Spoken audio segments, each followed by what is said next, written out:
निर्वाणसाय नमः वैनासनायकाय नमः जमानस्वरूपाय नमः वरदराय नमः शिवस्वरूपदे नमः विष्णुवाहनाय नमः विष्णुभक्ताय नमः कुन्देन्दुदुलिताय नमः चक्रवाणिधराय नमः नागारये नमः नागभूषणाय नमः विशेषज्ञाय नमः विद्यानदाय नमः भुवनस्तात्रे नमः भूषणाय नमः श्रीमदे नमः पक्षिणे नमः श्रीमदे नारायणाय नमः पक्षिराजवनम ब्रह्मणे नमः भक्ताभीष्टवरप्रद स्वामिने नमः।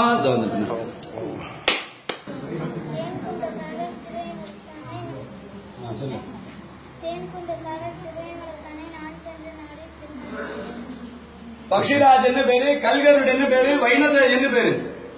மத்த ஊர்ல மரத்துல தங்கத்துல வெள்ளில வாகனம், இங்க கல்லால வாகனமா இருக்க. வருஷத்துல 2 முறை சுவாமி புறப்பாடு, மார்கழி பங்குனில. இங்க தாயார் இருக்கிறதாகவும் இந்த தாயாரை பார்த்துட்டு வைகுண்டத்துல போய் சொல்லி சுவாமியை இட்டுட்டு வந்து கல்யாணம் பண்ணி வச்சதுனால பிரார்த்தனா மூர்த்தியா இருக்க. தாயாரையும் பெருமாளையும் சேர்த்து வச்சதுனால கல்யாணம் ஆகாதவங்க குழந்தைக்கா பதவி உயர்வுகள், வியாபார அபிவிருத்தி, நவகிரக தோஷம், கால சர்ப்ப தோஷம், பக்ஷி தோஷங்களை பொறுத்து பண்ணார். இவருக்கு இங்கே குருவாரத்துல ரொம்ப விசேஷம்.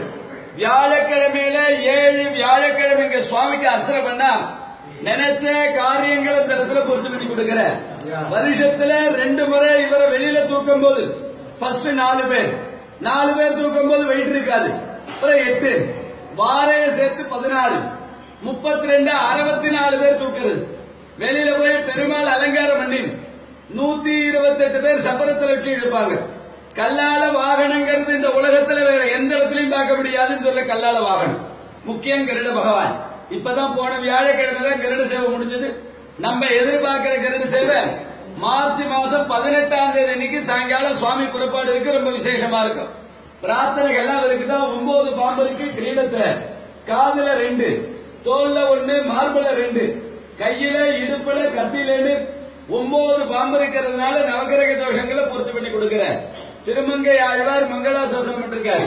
தூவாய புள்ளூர்ந்து வந்து துறவேழன் மூவாமல்கை முதலை துடித்தான், தேவாதி தேவனை செங்கமல கண்ணனை நாவாழ்வானை நரையூரில் கண்டனை இங்க கருடனை திருமங்கை ஆழ்வார் தரிசனம் பண்ணதாக மங்களாசாசனம் பண்ணிருக்காரு. ரொம்ப வளப்பிரசாதி பிரார்த்தனா மூர்த்தியா இருக்கார்.